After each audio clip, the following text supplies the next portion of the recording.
It's Happy Hour again from Uptown New Orleans. Hello, I'm Grant Morris. Happy Hour is part of the family of shows on the podcast network itsneworleans.com, brought to us today in part by Petite Pet Care.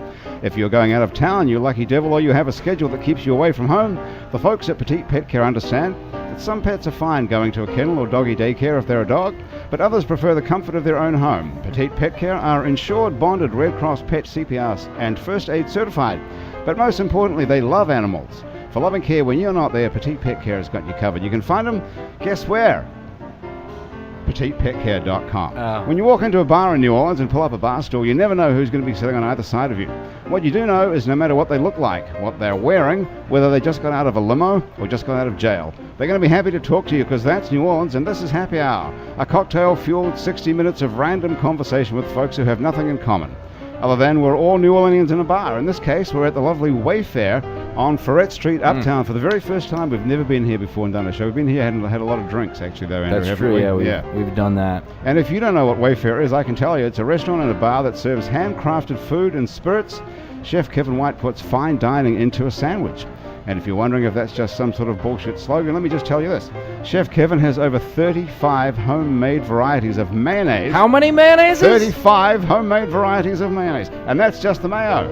Plus he has specials every day. The bartenders make a bunch of awesome Wayfare special cocktails, which we're drinking here. What are you all drinking? Beer, wine, gin and tonic. Here. Nothing very fancy. There's a lot of stuff on the menu here.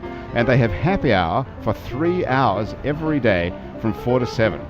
So you can't beat that. That's Wayfare on Freret Street, where we're gathered here, where my special guests are sitting around the table. Let me introduce you to them in this particular order. Across the table from me is Doctor. Oh, you're overqualified for this show already.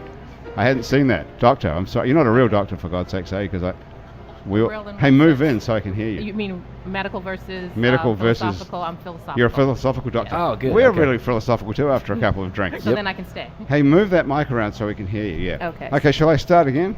Yes, please. It's happy. Oh, I'll just start with Dr. Redell Hearn. Now I'm in trouble already. A musologist. Is that how you say it? Yes, musologist. that's how you say it. Yes. That's not a word. It's not a word. Okay. Dr. Redell Hearn is a musologist based in New Orleans who teaches in the graduate program in museum studies at Johns Hopkins University. It's Johns Hopkins, not Johns, right? Johns. Wow, that's interesting. So you live here and teach at a university in, where's that? Baltimore, Maryland. But I teach on, our program is online. Nice. No, that's funny because I live here and I teach on the moon. Oh, Isn't that crazy? We're here already. We're like twins. That's how do you do that? So you teach online, so you could live anywhere. Yes. What a great gig. I guess we're going to find out how you got a gig like that in a minute. Redell started out working at the Smithsonian. Oh, you started at the top and worked your way down to the bottom and living in New Orleans. Well, just all over, yeah. Oh, that's great. The experience. Okay, come on, stop fucking around now. Redell started out working at the Smithsonian when she was still a graduate student in college, went on to become the curator of history for the Californian African American Museum and the founding director of the Master of Arts in Museum Studies program for Southern University at New Orleans, the very first graduate level museum studies program in the state of Louisiana. Wow, you are really super overqualified for happy hour, but keep drinking. Dr. Hearn also serves on the board of directors for the Association of African American Museums and is a peer reviewer for the American Alliance of Museums. Wow, so you're like the real deal. I'd like to think so. Yeah. Well, you can fool us right now. What is your PhD in? It's in humanities, but I wrote my dissertation on museum studies curriculum, museology curriculum. Musology curriculum. I have that album, I think, as well. Mm-hmm. Paul Dale is here as well. Hello, Paul. Hi, how's it going? Oh, I'm good. How are you doing? I'm still breathing, you know? Still breathing? Yeah, this is number 4 for me. Are you on the 4th beer of the night? Yes. Oh my God. Paul is, as you probably guessed already, a New Orleans screenwriter and film director specializing in independent features, short films and documentaries. It all started when Paul was about 3. He peed in the tape deck of the family's video camera. Did you really? I did. That's a true story. You Yeah. peed in the tape deck of My the dad family's... just left it out on the thing, and I was. Well, it's his fault a then. 3-year-old. Yeah. Could have been worse, right? You're right. I could have taken a crap in it. Yeah. At that moment, some Freudian psychosexual fascination with cinema was born. Did you get electrocuted or anything? No. No. There's no power in it. Just filled it up. Yeah. It was. Just filled it up. So it's a tape. What is it again? I'm going to read this again. It's the video, the tape deck. So that's the bit that comes out. Comes out back when you put the little VCRs tape in there. back Yeah, right. VHSs back there. Oh, it was so- VHS. It wasn't a little tape. Oh, it was a big ass thing. Yeah. Did you close it up when you were done? What were you thinking? You know, I don't really remember. I remember peeing in it. I don't remember why. You do remember peeing in it. I don't Yeah. remember anything from when I was 3. Do you, Phil? Fortunately, no. Redell, do you remember anything from when you were 3? No, I don't remember anything from 3 weeks ago, barely. No, well, I'm with you. Andrew? No, but I can tell you about some psychosexual weird things. But Let's get on to that in a minute. Can't remember Okay. 3 minutes ago. I know. So listen, besides having a psychosexual fascination with cinema, over the years Paul has worked on everything from MTV shows to PBS documentaries. More MTV than PBS, I would think, from the peeing in the camera, psychosexual fascination. I did a really weird pilot show for an MTV like reality show about people dancing in bikinis. It was really, that's a whole other I'm thing. surprised that isn't huge, actually. Yeah. Is it? It never got picked up, so it was How based on could like that not be I know, picked right? up? When you say people, you mean women Yeah, dancing right. in bikinis. I'm glad that you said people, though. That's a sort of equal opportunity swimwear. In 2013, Paul wrote, directed, and produced his first feature film, Chosen, which toured from, I don't believe I'm going to read this sentence, which toured from New Orleans to Atlanta. I know. Dude, huge congratulations. tour. That's Thank you. amazing. That's who pulled that off? We got 8 Warner, hours down Warner the road. Brothers? Yeah. was it literally just a screening in New Orleans and a screening in Atlanta? There was one in Lafayette. So Okay. Somewhere, so we kind of went, or I guess Lafayette to Yeah, Atlanta would be a full better disclosure. explanation. Yeah. That's great. Toured from New Orleans. Who did you write this? You said you wrote Yeah, it this, right? sounds a lot more. It Sometimes sounds better people- if you don't, you know. If you don't question it. Yeah. If you don't stop and read it. If you're not an Just kinda asshole. gloss over it. Okay. Okay, well, I'll do it again. The film, which toured from New Orleans to Atlanta, the film is going to be available on digital platforms soon. Meanwhile, Paul is currently in pre-production on his next film, White Elephants. Okay, well, we need to know plot details about Chosen and White Elephants in a minute. But first of all, I want to introduce you to our music guest today, you guys. Our music guest today is none other than Phil deGruy. Here he is, New Orleans guitar player who plays solo gigs around town relatively regularly at the Collins Hotel. I think that's accurate, correct? And as a member of guitar supergroup Twangorama. If you've ever sat at the Collins watching Phil play and thought to yourself, why is somebody this awesome playing in this little room? Your musical judgment as Astute Guitar Player magazine has described Phil as one of the finest players ever. How about Nice. that? And that's Guitar Player magazine. That's not Guitar Center magazine. That's free. Yeah. This is actual Guitar Player magazine. Hey, just tell me something. What happened on the day that came out and you read that? Well, you know, I used to be conceited, but now I'm just perfect. Yeah. What But, was it that? blew What, my mind. It's like, what are they thinking, you know? what did you think? I Did was- you, I was do you think it's deserved? flattered. It's true. Did you think, oh, these guys Well, aren't... you know, there's no best in the world of individuals. You know that. You know, come on. It's I got a little special thing going with this harp guitar, Right. but you know, I'm just kind of doing my own thing. But for different jazz, world. for Guitar Player magazine to say you're one of the finest players ever, that What means do- of all what do time. they know? Are they still in print? I don't even know. I've never Yeah, touched they one. are. Are they a good I magazine? very much have respect for those guys, and Right. they're still kicking it. You know, so So that does mean something. it means something. Jazz Times called you a virtuoso and a genius. Guitarist Steve Vai, who's played with everybody from Frank Zappa to Whitesnake. He was the Yeah. guitarist from Whitesnake. He said that that your playing sounds like John Coltrane meets Mel Brooks at a party for Salvador Dali. Whoa. That's a pretty good description, isn't it? We can't go too I much don't long know, without but- making you Wow. play. That's Stevie. He's. Yeah. How do you know Steve Vai I- from I- Whitesnake?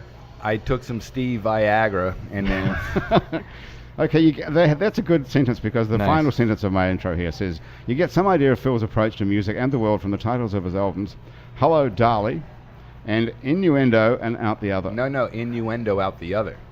Oh, it's not and out the No, other. no, It's big innuendo difference. Leave out that the damn conjunction Ah, out of okay. this. I'll read that again. Okay, you get some idea of Phil's approach to music and the world from the titles of his albums, Hello, Dali, and Innuendo Out the Other. Correct. and Dolly as in Salvador. Right, D-A-L-I. Yeah. Yeah. And our other musician here, who's here every week, is my friend and partner, Andrew Duhon, Hey, who's man. Happy Hour Troubadour. Andrew, welcome back. Yeah, man. How do you like it? We're at Wayfare. We pulled it off. I think, you know, the AC's pumping, and I this is know. going to be great. I know, it is, isn't it? Yeah. So, where do we start with a table full of people? We've got a musologist, a filmmaker, and one of the world's greatest guitar players ever living. Where would you start on that lineup? If you had to come up with a question for somebody. Let's talk about music documentary museums.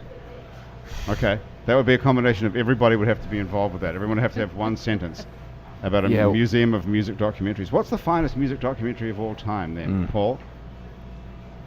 I couldn't tell you on that one. I'm not Okay. sure. Really? Yeah.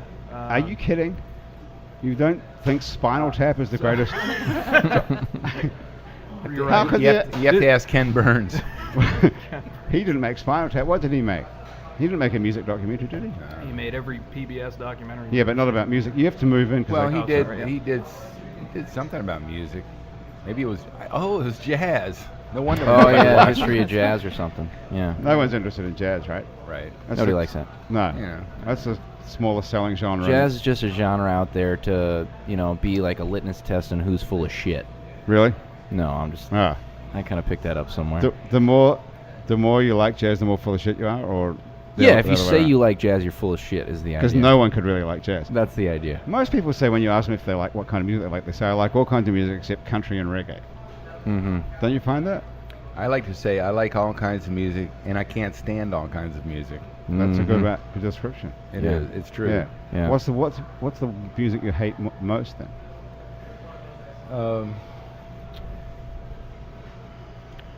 Probably that line dance stuff, combined with polka. Really, the It accordion didn't work. Yeah. line dancing for me. Yeah. What about you, Redell? What do you hate most? What kind of music? What do you hate? What's the one thing you hate? Hate apart is from such people? a strong word. That's why we're using it. I can say what doesn't appeal to me. Imitation, things that just feel like there's fake. nothing new or Right. nothing, Nice. it doesn't move me. I like all kinds of music that Love inspire that. or move me. Right. Appreciate So that. what about the Rolling Stones? Worst ever, right? No. Well, that's the biggest imitation of all time, in my opinion. The Rolling The Stones. worst imitation of Yeah. of who? I was just ripping off black music from years. I thought that was okay, now Elvis. Well, that's Elvis Presley Well, as well. you Elvis know. Presley is also a giant fake. No, that's a whole lot of areas. I mean, you'd go down a whole lot of roads with that. I'm trying to I'm saying just not as far as Well, go down one road stealing at a time. Then. Well, I mean, if Well, you it's- say imitation, if you say that they were a group that imitated, there's so many that have. I mean, black people have inspired music, period. Well, I If you think go back to the drums, I mean, so in that context, like I'm saying, that's a whole nother story. But imitation, I'm saying like the cookie cutter stuff of, Right. you listen to 5 different people sing the same thing that it all sounds alike, that kind of thing. Yeah. So you're a pro Rolling Stones person, even though you're the curator of the African American Museum in California. You still think the Rolling Stones are cool? Or are cool? Yeah. I don't have a problem with the Rolling Stones. Okay. Who you've got a problem with? Who stole stuff off Who do I have a problem with? African Americans? Huh? Who stole stuff off African Americans and gets too much credit for it? Elvis Presley. In music? Yeah. Oh, okay. Oh. Start with something else then. I What mean, else is there? when you're talking about people that have influenced we're across this culture, especially particularly talking about U.S. culture. Right. So to say, I mean, we influence everything from music to literature to museums to clothing to hairstyles. So, it's reciprocal. I'm not saying we have it all, but we have contributed on all those levels. If you talk about food, for example, in New Orleans, and you look at how that's represented, you would think that, black people contributed nothing to food in New Orleans. Really? Yes. Oh. But that's not the case. So, why would you think that? because the way it's presented, the way it's perceived, Oh, okay. who the expert chefs are, who the Gotcha. top restaurants I see. are, who the diners are in restaurants. If you look at advertisements, if you go into any given, top of the line restaurant and look around who's dining, who the conversation is for, who it's marketed for, that type of thing. What is the reason for that? What's the reason for that? Yeah. Was that a funny question or something? You're laughing. I'm not Are you laughing at me? I'm not laughing. Ha ha, I'm laughing. I'm Right. just, we just dove right into this. Yeah, What is the reason for that? It goes back to respect, ownership, discovering things that don't belong to you and then claiming that you own them and that you run them. Like the Rolling Stones. That's what I'm There you talking go. about. No, see, I Full don't see it circle. that way. But anyway, Okay. yeah. But you can see that in some things, like it's much more obvious to me in music. I mean, I don't know much about food, so I don't All right, really think but about it. But See, that was the point that I wanted to make. yesterday. No, just now. Oh. I agree with the sentiment that I like things that feel creative, but the nth degree of that is this avant-garde music that pays no respect to the forms of the Western music world, so there's no set chord structure, and that stuff's not palatable to me. But I do like the creative thing, but I want it to be rooted in something else. Let's So- say you can recognize it, so you have something to go from. Maybe I Otherwise can't. you I get- can't really shrink myself or understand why I like certain music, but the music that is palatable to me is the music that feels like creative, like it's pushing something forward. Some being who was born is making a sound, and the sound comes from them, and had they not been born, that sound would not be being made. And you couldn't have come up with a better introduction to the music of Phil deGruy. How about that, right? Yeah. Well, this reminds me of, if you steal from one, it's plagiarism. You steal from more than one, it's research. And I think everybody you're talking about who is somebody who's different stole from many. Mm-hmm. Yeah. It's a multiplication of accurate imitations. That's what art is. It exploits that. Yeah. It's, you got to steal from many. Yeah. If you just steal from one or two and then don't do anything with it, you have to steal and then do something with it to disguise the theft. Well, in a sense, and there's nothing new under the sun, is what you're saying. You have to... Exactly. You Of have course, to create until you based on- pervert it. Right. I can't believe Paul's finished another beer. You're I'm- a very quick drinker. Now, when you have to pee in the video camera... I'm a little bit of. I'm a little bit worried that I'm gonna have to pee while I'm at this table. Oh, you can. We don't care about that. Oh, okay. We have a video camera. You're Bring not out the even video 30 camera. years old, man. Hey, Phil, grab a guitar and play us something. Uh-oh. Because wait till you see this guitar. We have to talk about the guitar for a minute. Wait till you see this guitar on the radio. Yeah. Wait till you see this, guys. We'll have a photo of it on our site there. It's neworleans.com. Yeah. I don't think this stuff comes from anywhere. So, Redell, I didn't mean to put you on the spot asking you about, About black stuff? about black stuff. Well, about white people ripping off black people as a subject. But I thought it was pretty interesting, seeing we have the curator of, seeing you teach about this. This is what you teach about, right? I'm Not in strictly. general, but not. I do have a degree in African American Studies, and I have lived black all of my life. So I do have that perspective. So. Can you just? Yeah, that's it. Yeah. So so that's something that I take that serious. You mentioned that I was laughing, not laughing in the sense of that's funny. Was smiling at the idea that you dove right into the It was at middle your of expense. something. It's So more exasperation, sort of. Like, how ridiculous can you get? Well, But it's- sometimes because when those questions are out there like that, there's way more context than Right. just a simple answer to it. So Well, I'd love to find out something about it, though. about the Seeing whole we're notion sitting of- here, seeing that's what you do. The history of Black America, that talking about running a Black museum, and I didn't even know there was a history of Black American museum. I know there's a World War II museum. I know there's like a sort of a Holocaust Well, it's not museum. here, is it? Actually, there is a black museum or an African American museum in every city in the U.S., including Hawaii.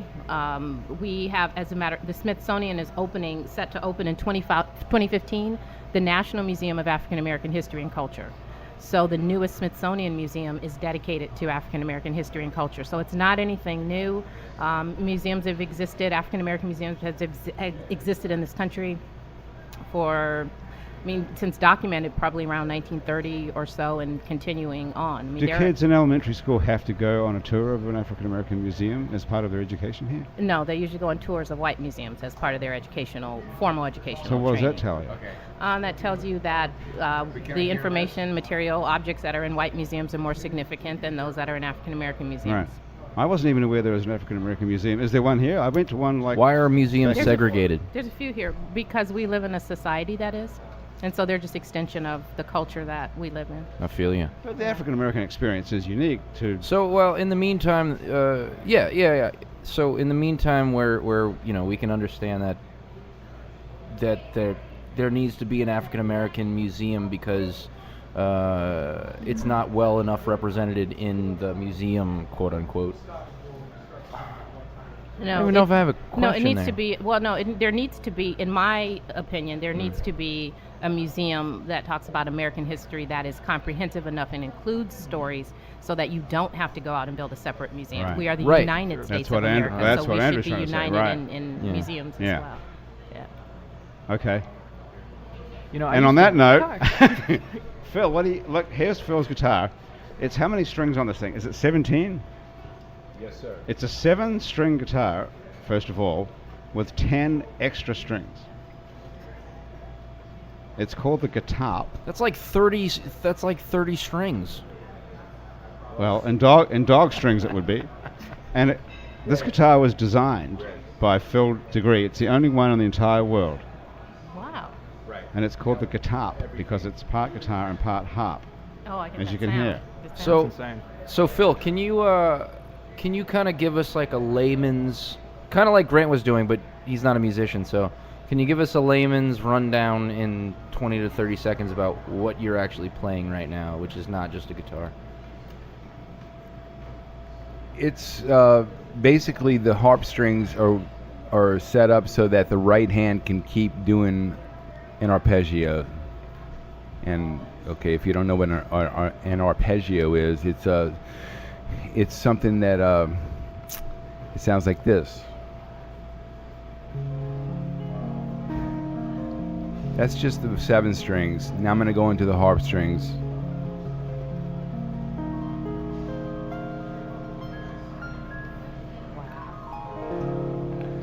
So I developed this tuning, and I just leave it it's basically in the key of D flat, which is basically the black keys of the piano, and then the regular strings I look at as the white keys.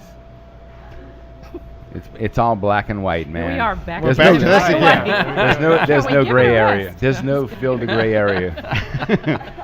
And the other thing about this interesting guitar is that the frets are not straight up and down like a normal guitar. They're on it's a a fan weird angle. Yeah, it's a fan fret system that was created by Ralph Novak on the West Coast, and it's really it's what Pythagoras would do if he was making a guitar today. So you have a shorter treble string, which enables me to tune my high A string up to pitch, and then you have a longer bass string, and everything is perfect. It's hard to understand how that makes sense. And But yeah, I gotta ask questions there. So when I'm playing a standard acoustic guitar with all the frets at the perpendicular Yeah. angle to the strings, what am I missing out on? Doing stuff like picking up chicks. doing this chord E. Uh-huh. See, and if you had a 7th string though, All right. you can hold that note there, which is the B. Sure. Then you can move that up. Hold that there. Try that on a regular straight fret. Of course. It ain't happening. Right. Stretch stuff. So physically, how does it work that a guitar can have It's all perpendicular frets? It's all Pythagoras, man. Man, I was never good at math anyway. Yeah, it all works out. It looks weird. It looks like it's going to be a real problem. It didn't take long to get used to. And then when I play a regular straight fret guitar, I say, no, this is kind of Bogus. not right. Well, Yeah. not bogus. It's just Yeah. This isn't what Pythagoras would want. Yeah. It's ergonomic in Yeah. some. See, this shows you something about. Oh, sorry, Phil. Go. Just slanting your fingers and catching the other string. Just different things. But it's not a big deal because when it gets around here, it's pretty normal. Yeah. Around the midsection of the Yeah, fretboard, right. it doesn't look fanned at all. It's really on the ends Yeah. that it looks weird. Yeah. Where'd your inspiration come for that? Did you want to hear the sound, or Well, was it what the happened style? was I couldn't tune up I had another harp guitar, and I couldn't tune it up to pitch. And met this character named Charlie Hunter, who's this phenomenal 8-string guitar player. He's down to 7 now. But anyway, he turned me on to his luthier who made his guitar, and the problem was solved with me popping the string. So I needed a shorter, it was like this system was made for me, especially with a high A, because most 7-string guitars have a low bass string, no problem. But if you have a high A, it's a problem, and you're going to be popping a string unless it's shorter scale length. See, this is what I like about Phil, is that when you become someone who's like one of the world's greatest guitar players, most of these guys then come up with a guitar that somebody makes that has their name on it that everybody else wants to play, because I want to sound like Phil deGruy in this case, or the Steve Vai Stratocaster or whatever. Yeah. But Phil designed a guitar that nobody else in the world can possibly play, and that there's only one. So there's absolutely no commercial value whatsoever to this thing.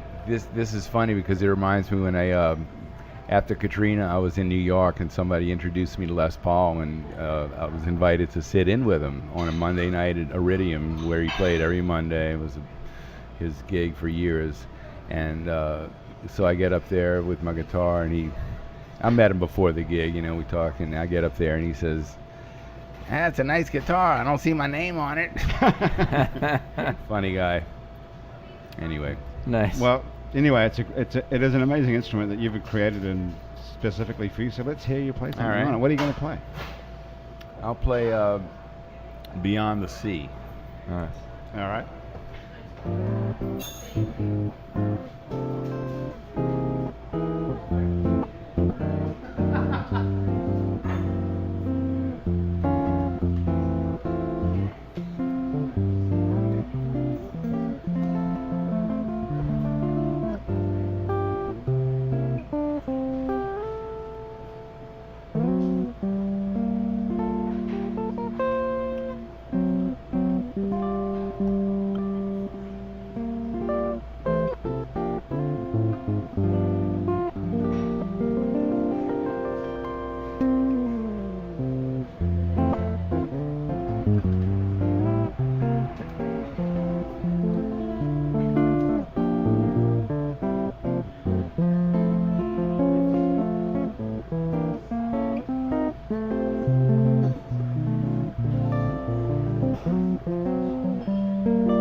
Wow.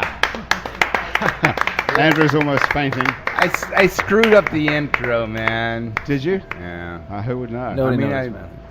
I recovered. I didn't. No, I no love blood. I love that you saved the butter for like the last 5 seconds. That's what it's all about. That's great. Thanks. That's stupefying watching somebody play like that, isn't it? Mm. Sitting here. I mean, we're sitting at a little tiny little round table, or square actually, isn't it? It's a square table. It is a square It's a table. square table. We're sitting around a square table. It's so amazing to watch someone do that. Just Thank you very much. incredible. Appreciate it. One of the world's great guitar players. That's it. For real. Hey, Paul, Beautiful. how did you get to be a filmmaker? Did you just decide one day after the peeing incident that Yeah, after there's no way back? Well, when I was a kid, my mom worked late, and my dad had to watch us when we were kids, and he was like, well, shit, I don't really know what to do with kids, you know? So he was like, all right, well, I tell you what we'll do. He would show us a lot of movies, you know, when I was growing up, so we reached a point where we would like, all right, Dad, we've seen, you know, Rocky 12 fucking times, we don't see it again. So he was like, all right, here's what we're going to do, because this VHS home cameras just came out, Had you know? it fixed at this point. Right, yeah, so he was like, all right, I tell you what we're going to do. We're going to remake Rocky. And so, you know... Whoa. And we would remake all these movies, you know, with me and my brother and my sister, and it was just like really stupid. They came out absolutely horrible, but you know, it was a great experience as a kid growing up with that. And then it ruined me, I guess. You know, I was like, I could have had a career. I tell my dad that now. I was You like, could have peed on a guitar, for right. Christ's sake. You know? I could play like that. You then, could have been you one of know, the world's that's- great guitar players if you'd peed on a guitar, yeah. But I think that's how it all started. Yeah. Did you actually make any of these movies, the Rocky remakes? Well, after a while, you know, as we got older, my dad kind of got disinterested in doing it, and me and my brother started to pick up the cameras, and then we came up with things we called we had a character called Fat Mama, who was basically just me with a pillow stuffed in my shirt and a wig on my head, and it was this cursing, beer drinking, lady who was... What part of the country was this in? Here? This was here, yeah. This in New was Orleans? Yeah, well, on the North Shore in Covington area. Yeah. You grew up in Covington playing the part of Fat Mama with that a was, wig on your head with and my a pillow wig stuffed on my up your head, shit. yeah. At home? This probably sounds a lot weirder than, Have your parents been reported to Child Protective Services? Anything like that? No, not yet, yeah, no. And what are the rest of your family? What do you have brothers and sisters that made these other? What parts did they play? My older brother was, he was always the main character in things, and I was like the character, the supporting actor and stuff. And then subsequently I wound up behind the camera and being like, all right, well, Steven, do this, and I would tell him what to do and stuff like that. And my little sister, really, when we started out doing it, she was too young to really do anything, so she would just kind of cry all the time when we'd get her on camera. But that's a role. Yeah, that's typecast. So what are the other two siblings doing? My older brother is a law enforcement park ranger in Arkansas, actually. Sort of a different path than me. He chases down meth heads. Does he really? He really does. It's pretty... He calls me like once a week and he tells me ridiculous stories about the things that he's doing. He's like, man, I was up on the mountain and there was this crazy guy carrying briefcases and I had to stop him and he was throwing briefcases at me. And I was like, Jesus, man, that's...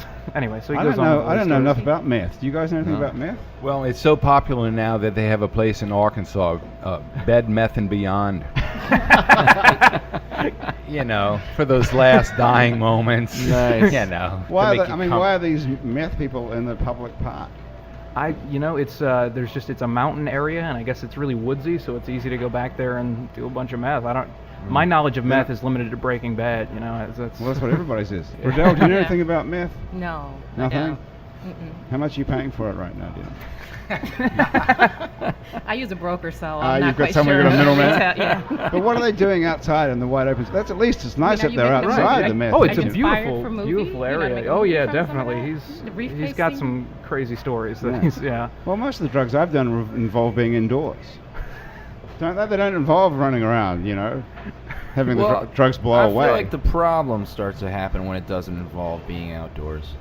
You think better drug taking is outdoors? I would think if you could take it inside, but if it doesn't involve going outside after, then there's a problem. And what are we talking about? Is it doing what outside? Illegal drugs. Oh, okay. Well, are there any? I guess you can drink a coffee and stay inside. That's great. But Like- I completely retract my statement. That's I'm Well, finding did you holes just in this call coffee a argument. drug? I'm finding no.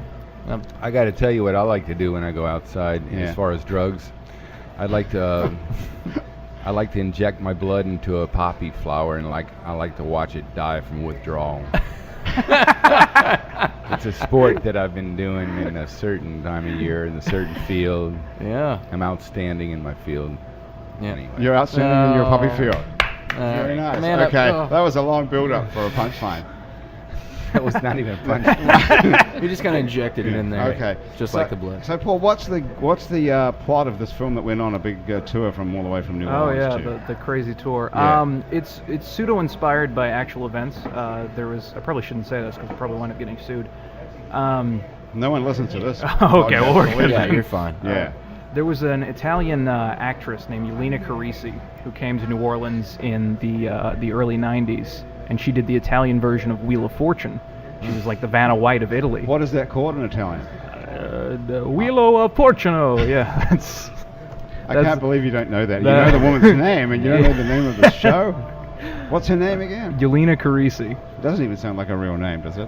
No, I made it up. Yeah, no. Okay, Ylenia Carrrisi. Okay, what did she look like? Like Vanna? Yeah, she was a blonde-haired, gorgeous girl, and she started. Did they have a wheel? Or did it spin the other way? Or was it I'm not. That would be the I'm not Australia sure, yeah. would spin the other way. Spin the other way, right? Yeah, because you're on the other side of the world. Yeah. But anyway, what was the show like? Well, you had to pick it. What did they say? You had to buy a vowel. Yeah, you pick There's Italian so many vowels words. in Italian. How could you? They all immediately got the end of every word, because it was. I want to buy an O.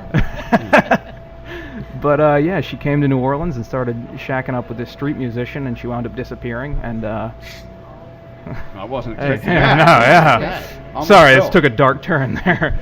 But so the story is sort of about this guy years later researching what happened to that character, and then what happened behind the disappearance, and there's sort of a conspiracy behind it and that kind of thing. Oh. Yeah. Well, you know why the Italians don't like Jehovah's Witnesses? They don't like any witnesses. Okay, now that's good. It's good. that's a stereotypical Decent. anti-Italian. Way better. Okay. No. Why don't Jehovah's Witnesses like Halloween? They don't like strangers ringing their doorbell. Thank you. Okay. Well, there you're an equal opportunity offender now, so that's okay. Thank you. We'll keep going. Hey, so the plot is not actually about the crime of Ylenia Carrrisi disappearing and who killed her or whatever happened to her. It's about you researching the story. Yeah, So you're the main character. Back to the remake. You're back to playing whatever her name was. I Big guess, Mama. Yeah. I guess the main character's kind of Fat based Mama. on Not me. Big Mama, Big yeah, that's Fat okay. Mama. That's Big Mama is yeah. another story altogether. That's a travesty right there. We were very upset when Big Mama was first coming out because we Yeah. thought they'd ripped us off because Well, we if were you like could 10 years old. Sue and- Tyler Perry. Okay, so now I'm going Do to you- have to do you- ask what I was thinking earlier. If you could do a little bit of your character. Do you- I can't even honestly remember what the voice was sure or anything you like can. that. Sure you can. I'm sorry. yeah, It's sure. Have another beer. That's number yeah, 5. Number Yeah. 5, He's and a then true actor, a liar. Yeah. Are you in the movie? Is that what you're saying? Redell, there? No. Well, I make a little Alfred Hitchcock-esque cameo in the movie, Okay. but So yeah. Redell, you're talking about playing. You wanted to hear a bit of Fat Mama. Mhm. Oh, I'm with you on that. Yeah. Well, that's what I thought about when you first mentioned the character. You would I like thought, to "Oh, hear I'd what like does to hear a Fat little bit Mama of say? Fat Mama, yeah. What's Fat Mama's main line? With all these characters always have a line they always say. Yeah. I think she would just say that she was Fat Mama. That was like her big thing. She I was was Fat like, Mama. How'd it you would, say it? Come on. Right. How'd you say it? It was something like I'm Fat Mama. You know.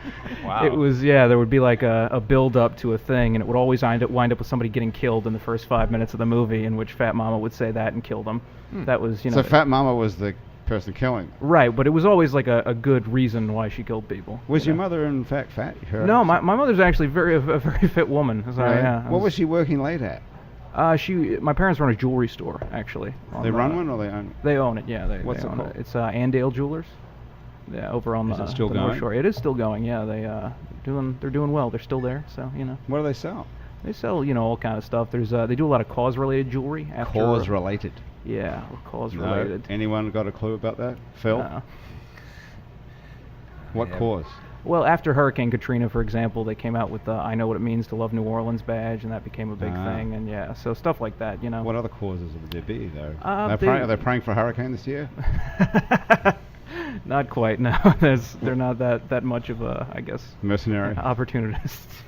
But no, they've done cancer pieces for autism, things like that. So, Ah.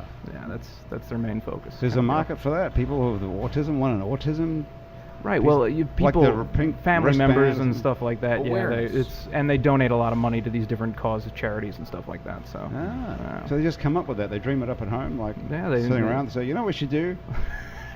Liver cancer. That's one that hasn't That's been it. Yeah. No, that's big market there. Right. Big Mama. I mean, I'll probably. Yeah, you need another one. You're going to have a liver problem if you keep drinking this. That's the this hope. rate. I've never seen someone drink a beer that fast, actually, to tell you the truth. And I've watched a lot of people drink across this table. Not this particular table. But a lot of at the table. Yeah. Well, You're a speed drinker. I do you do have a what I drinking can. problem of any type? Not at the moment. I used to. I stole was- a TV once from drinking too much, but that's You a whole. stole the TV from drinking too much. Yeah. Who from? Well, we Did were. you pee in the VHS? I just right there on the middle of the. No, we were drinking these shots called Gary Busey shots, which I'm sure Very- everybody's familiar with Gary Busey. I'm trying to imagine what a Well, Gary. I don't know what the shot It's We're really going down an interesting road here today, I think. it's gin, rum, Jaeger, whiskey, amaretto, tequila, and Listerine. What about the crank? Wow. Hey, Okay. I'm impressed you can even remember that after 5 beers. Can you say that again? What? Gin? What? Gin, rum, Jaeger, whiskey, amaretto, tequila, and Listerine. I can see why the Sounds like the Listerine's- mom's ball. That was like pre-programmed for a hangover instantly. You need Hangover Destroyer. That was last week's show. I listened you to that. listen to that? Yeah, Yeah. I did. Yeah. Well, that's a I pretty gotta- good. You need that. You can buy that online. Is You that? can. You can buy it okay, at the Hangover That's good to know. HD.com. I think it will just Google Hangover Destroyer, All right, I'll have to and look it'll that up. destroy your hangover. You're the kind of guy who needs it. Yeah, definitely. That's that would Who help invented me. the Gary Busey shot? Assumedly not Gary Busey. No, that was me and my friend Cameron. Oh, We you were- invented the Gary Busey shot. Yeah, we were Why did you talking call one it night. Gary Busey? Well, we Of all thought, people? like who's the craziest person we could think of, and I guess, Charles Michael Manson wasn't, Jackson? Charles Manson wasn't available? Right, yeah, we were thinking about that, and I was like, that's too crazy. I don't know if I can drink a drink called the Charles Manson, I don't want to kill anybody. So, Charlie Sheen could have fit in there. The Charlie Sheen, Yeah, that'll be the that would next entail blow.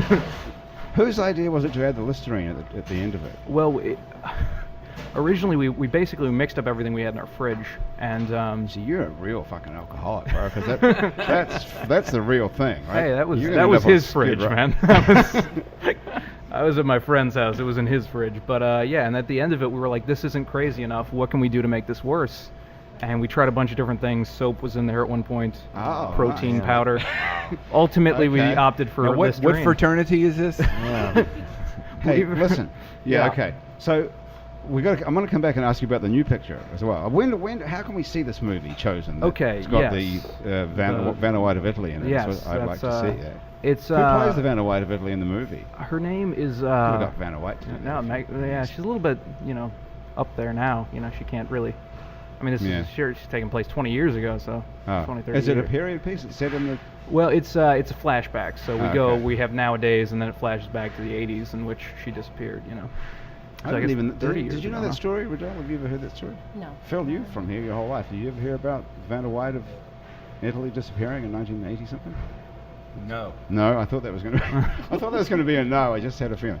Andrew's never heard of it either. Okay, Oh, so well, so when do we get to see it? Well, it's going to be up on some digital platforms, iTunes, Amazon, all that kind of stuff. We're doing self-distribution through a company called Kino Nation. Right. Do we have to pay for it, or can we steal it? I mean, I'm sure you could wind up stealing. I don't know it, how you to steal stuff off. You can steal music. Can you steal movies? Oh yeah, you can can. steal anything. Can you? How do you steal a movie? Andrew, you want to play something for us in the meantime while you grab a guitar? I want to find out how to steal a movie. Sure. Okay. Go grab a guitar. And how do you steal a movie? Because I'd like to know that for real. I guess you just torrent it, That's BitTorrent. yeah, BitTorrent, or Okay. you can always stream it on PrimeWire. That's a big. PrimeWire. I shouldn't be saying this. You This totally is- should, because I'm you're going to because be. I know- I'm sure- cutting Tell me my more, own Paul, legs tell me off more. here. Well, but you must be aware of this because this is going to ruin your whole livelihood. Right, exactly. So I don't. So that's why you know. But yeah, I don't I really think, know how to do it. you So you know. go to bittorrent.com or Right, or PrimeWire. PrimeWire, you can stream stuff, and so it's technically not illegal. There's like Okay. a legal loophole there. So who puts it up there? Just Some kids. Yeah, some kids on the internet. You don't put your own movie up there. No, I wouldn't do that. So it's called Chosen. It's called Chosen, and also I'm waiting to hear back from the people who do the $5 bin at Walmart. Yeah, so that'd be very exciting. When do So you if hear back they're from them? listening right now, Yeah, hopefully in their they're meth gonna. lab, I'm maybe going to they tell you how could, to make some money, by the way, and Okay. selling Wait, stuff. what is it? The 5? You ever been to Walmart and you see that $5 bin of movies and stuff? I haven't been to Walmart. Oh man, yeah, you I gotta wouldn't go have to thought Walmart. there was a screening Since process last for the century. $5 Yeah, bin, to be yeah. honest with you. That's a rough. I thought So- the crap went in there that they couldn't sell. Yeah, that's so. Yeah, But there's it's one. not true. There's one company in particular that does all those movies, and it's it's all the movies that don't have anybody who has name value. They're the Walmart of $5 bins. Yeah. That's crazy. You never would think that there would be such a thing. Yeah, but it's a. Yeah. No, I thought that's where all the movies that nobody wanted to watch ended up, and so. No, But there's sometimes you can find no, both, but it's you the can movies that nobody wants to watch that everybody wants to watch. Right. It's the Yeah. really hip cult It's the movie. good ones, But you have to yeah. actually get in. Yeah, so there's a screening process. So I'm waiting. I got another week before I hear back from those guys. So we'll see what I'll have happens. to follow up on that. It's Yes, like Phil. Plan 9 from Outer Space. That was the old one That was the one you had that to worked. watch. Yeah. Yeah. It was good. Anyway, I'm going to tell you guys how to make money The cult selling classic. stuff. And All right. I'm going to have Redell explain it to you after Andrew plays us a song. All right, sounds good. What are you going to play? Well, I guess, man, it's been a while since I played a song, so I want to play a song that, I think Phil can relate to this, that, people ask you what kind of music you play, and then you're like, I don't know what you call it, and I include folk in that realm, and this is definitely a folk song, 'cause it was, like, part of my experience. We were playing a show in Lafayette. It was myself and my bass player, and we woke up in the next morning and we went to get a coffee, and we're standing in line, and Miles kind of double takes at the wall, and he looks at a photo, and he gets a little closer, and he leans across a booth, and he takes a good look at this photo, and he comes back kind of in a daze, just looking straight up, and he says, "Dude, you gotta go look at that photo on the wall." And so I went to look at it, and what I saw was a 1940s picture of one of the most beautiful women I've ever seen in my life.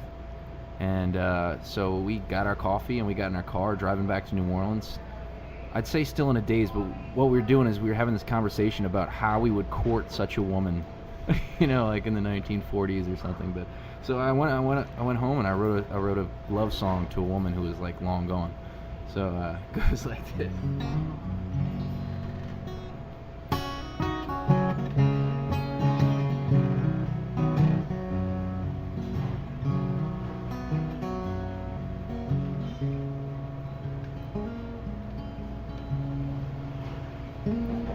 I was taken back by a photograph, never seen such a face. She was a waitress from the days of black and white, taken here though so many years ago at this cafe, that I'm sure these days she wouldn't recognize. Oh, Cecilia Champagne, I've come along much too late to know the days of your maiden name. Had our times been the same, you'd have known well my name. Oh, Cecilia, I'd steal you away. But I've come along much too late.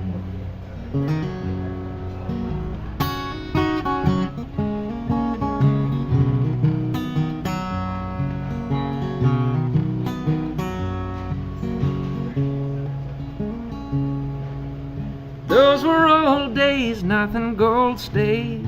Time passes on, even black and white fades, and we move along.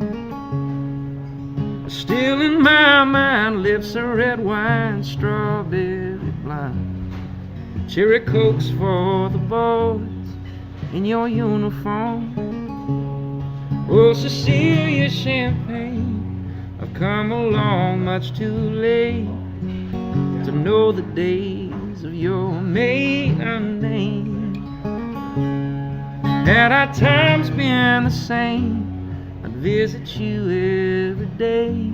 Oh, Cecilia, I'd steal you away. But I've come along much too late. Does your soul smile down now, stealing hearts all over town? Oh, Cecilia Champagne, I've come along much too late to know the days of your maiden name. Had our times been the same, you'd have known well my name. Oh, Cecilia, I'd steal you away. But I've come along much too late.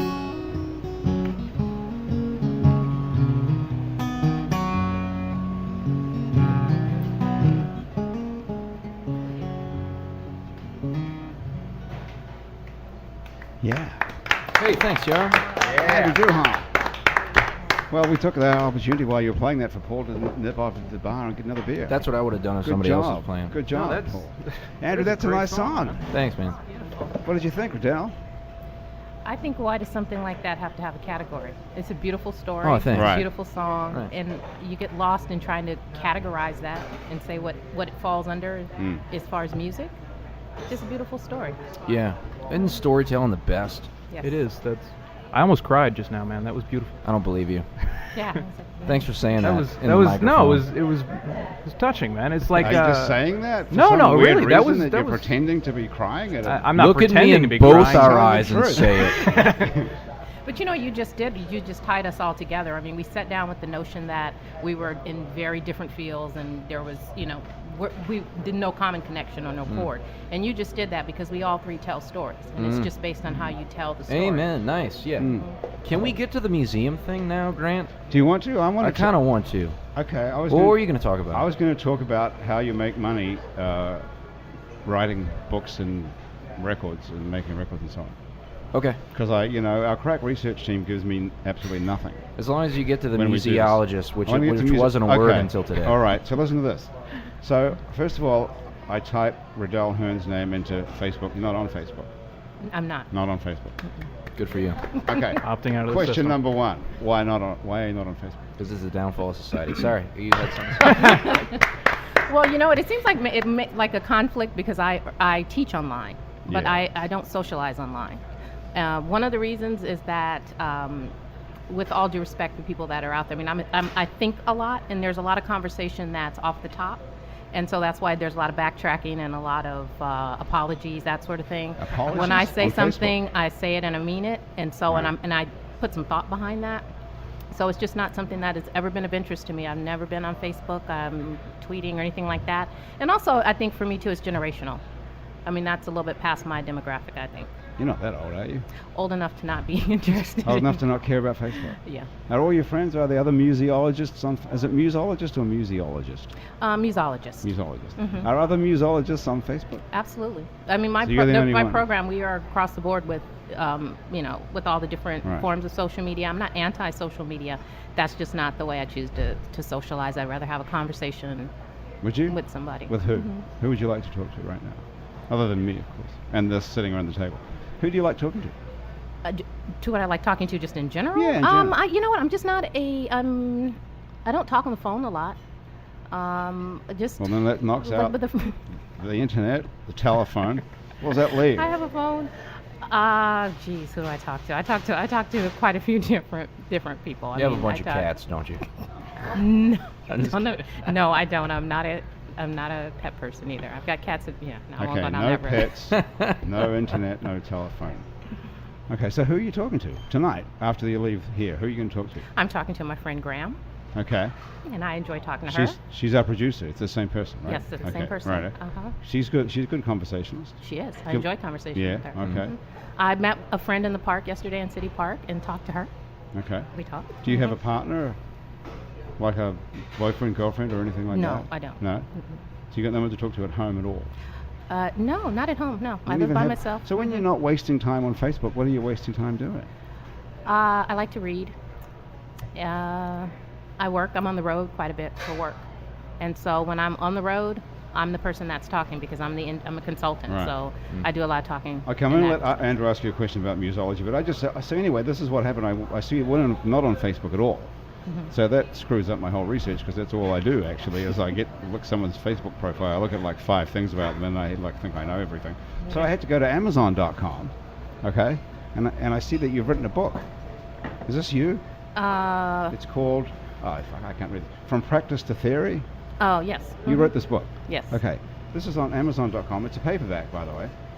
It's also available in England on something called Watersins or Waterstones or something like that, which is another website. Anyway, look at the price of this book, everybody. Here it is. I think this is Canadian dollars, but these days it doesn't make any difference. Check the price out of this book. Holy God. What does that say?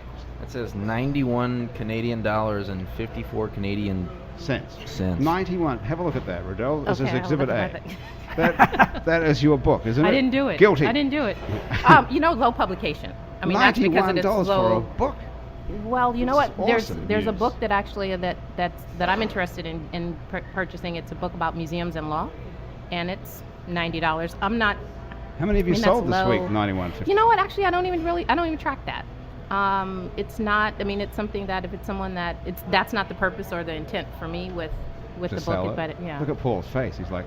I'm trying to thinking get into $91 trying to for get the a- $5 yeah, bin at that's- Walmart. Well, maybe we can You don't talk even- about me that's it. getting Well, a $5 bin. You don't even care about $91. I think we need a World $5 record. book bin then. I like it. Yeah. We'll get on this. Okay. Be ahead of the curve. There we go. Well, nobody's going to buy a book for $5 or any dollars at all, probably. What? Are they normally? Well, At Walmart? Are they selling books at Walmart? Sure, Sell yeah. They everything can. out. They are. That's Okay. the wrong demographic for both of you guys. $91, $54. Anyway, congratulations on selling a book for $91 on Amazon. That has to be. I don't know if there's any way to search Amazon. Actually, by I didn't even know price. it was on Amazon, so that is Good news thing to you me right came on the there. show, So I right? learned something about me There you today. go. Look at that. So who published it? And what's it about? Here, Andrew, your chance to ask a question. What is it about now? It's about museum studies curriculum. Okay, so my question, museum sorry. practice. Yeah, I don't mean to jump in so fervently, but what's the deal with this museology? What I'd be willing to bet that I'm not the only person that doesn't know that there's a academic genre having to do with museum establishment. You just look so suspect right now. Well, he's had a few drinks, but I know what he's saying. True. Yeah, like to make a museum, right? That's a It's an entire art. It's a science. Yeah. Museum studies is the more popular term, if that helps ring any bells at all. Museology is the theory. And so the title of that is theory to practice, or practice to theory. There's probably a big difference there, but who cares? There's a lot of practical application of museum work, and that's really what you see. You see people that work in museums, and they are putting together exhibitions, they're putting together public programs, hanging exhibits, that sort of thing. There is an academic side of museums, museum studies. Museology is the pedagogy for studying. While a lot of people go into practice, I'm a person that went into the theoretical part of it. So I think about museums, I write about museums, I consult museums, and so that's all comprehensively thinking about the practice. You talk about museums? I talk about museums. I'm actually going to Miami next week as an expert witness for the city of North Miami, which is actually going into mediation with a museum there. So there's all those different kinds of things that come on the theoretical side. You have to stop right there, right now. What's the case? It's the case of the North Miami Museum of Contemporary Art that is owned by the city of North Miami, and they are in litigation. Well, they're trying to keep it out of litigation, but they're in disagreement with the board of the museum that wants to move to South Beach. So this is a story. I mean, the story was in the New York Times. It's something that is I'm not saying anything out of line. Stop me if I do, as far as the legally. But guys who want to move a museum, that gets a court case. I want to move to another building, and they're going to court about that. And yes, you have that to have what's your role going to be? What are you going to say? I will be speaking about museum practice, and I will be advising the lawyers about the standard practice for museums. And so what would be agreeable. You say move or don't move?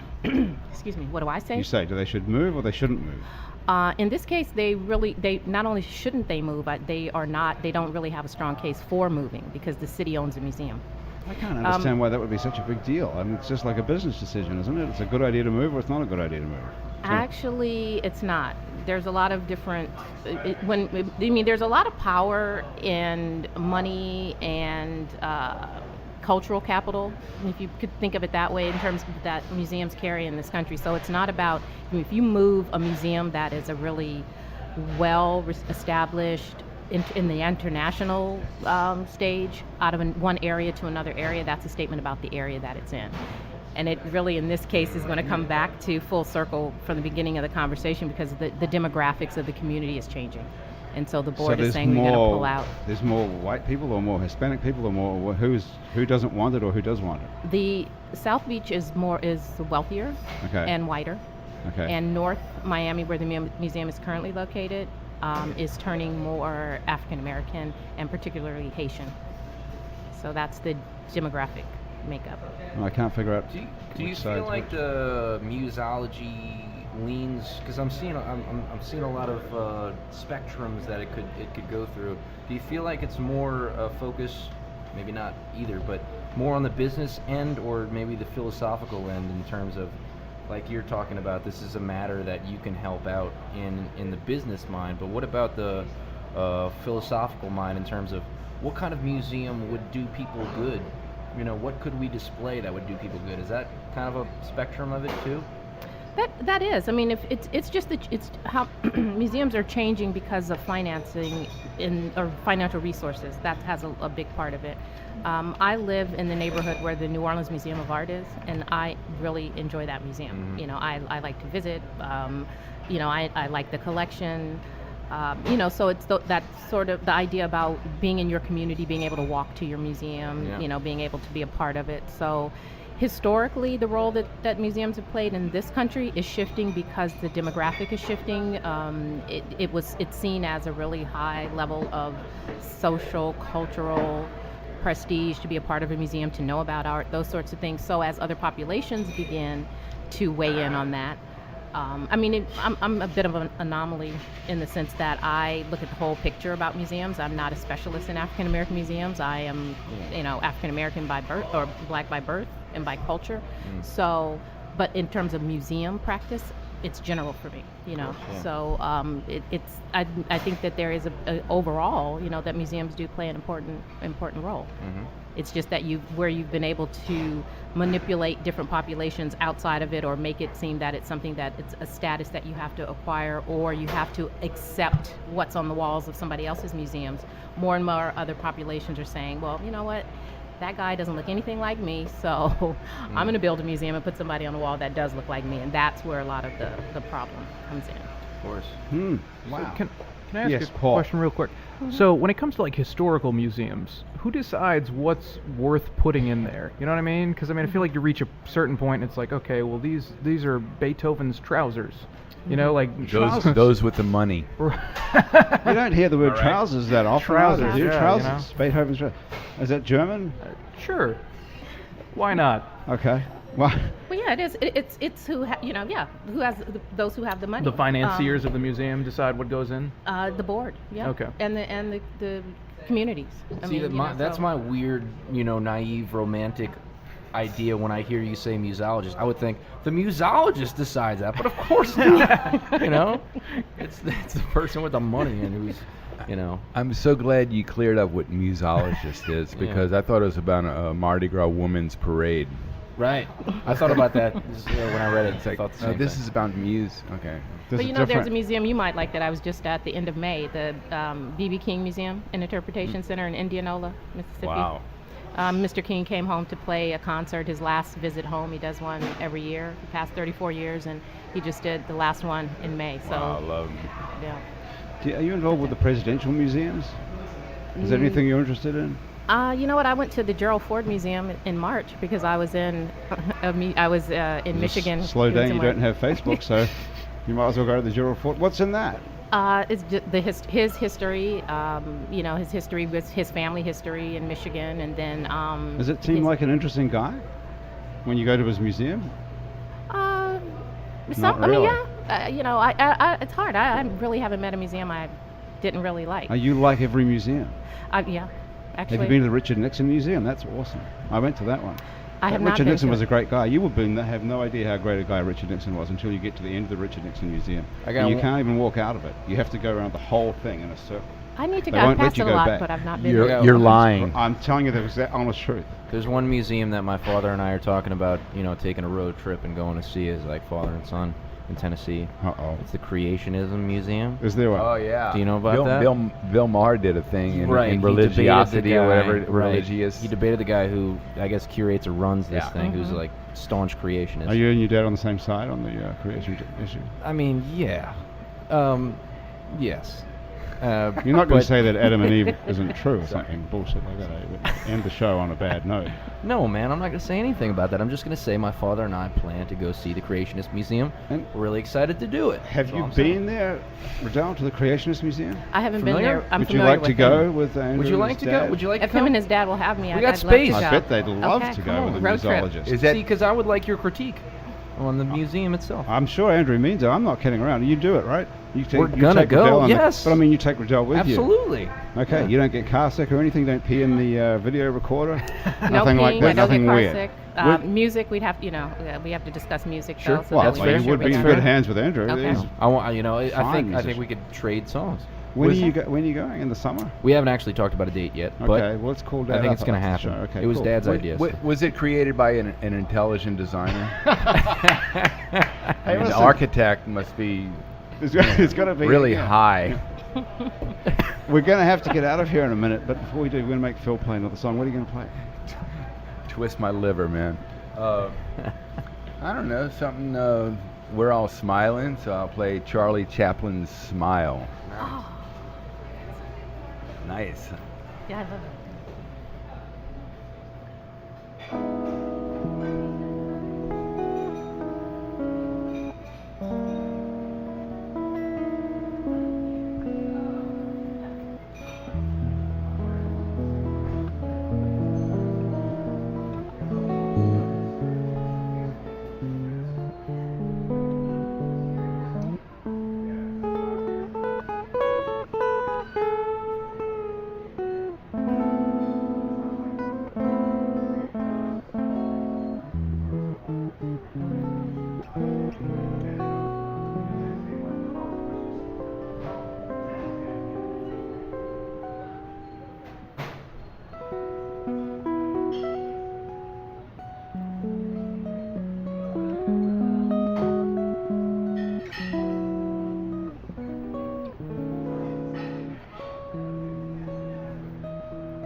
Guitar Player magazine called him one of the finest players ever.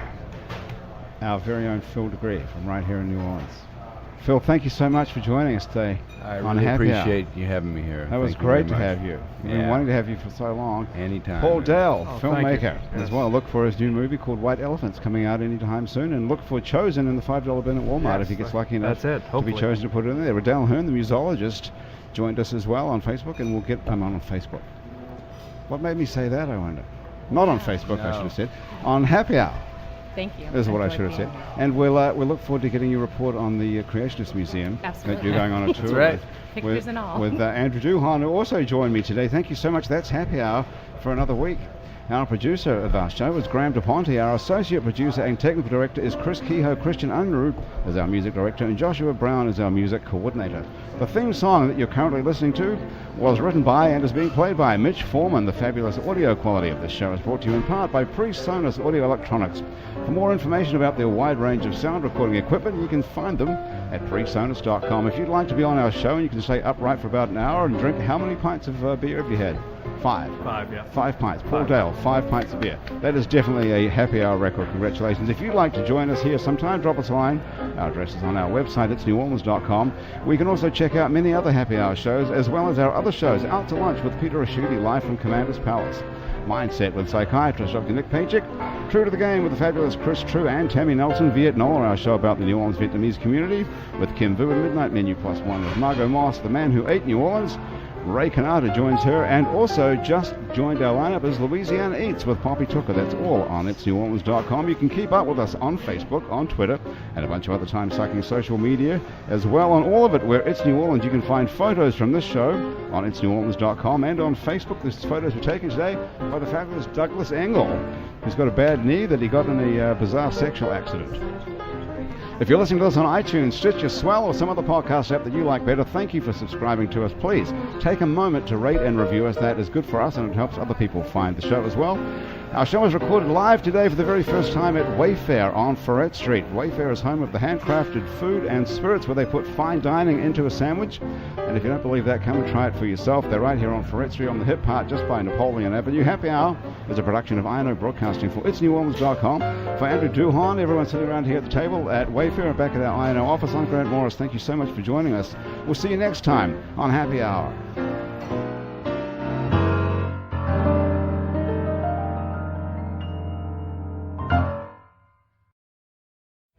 Hi folks, Dirk Bentley here. Being on the go is a big part of my life. I love seeing new places, meeting new people, and performing all over the world. For energy on the go, for me, it's 5 Hour Energy. It works fast, works long, and it tastes good. With 0 sugar and 4 calories. Try it. It could work for your on-the-go life too. 5 Hour Energy. Energy on the go. Get 5 Hour Energy at your local 7-Eleven.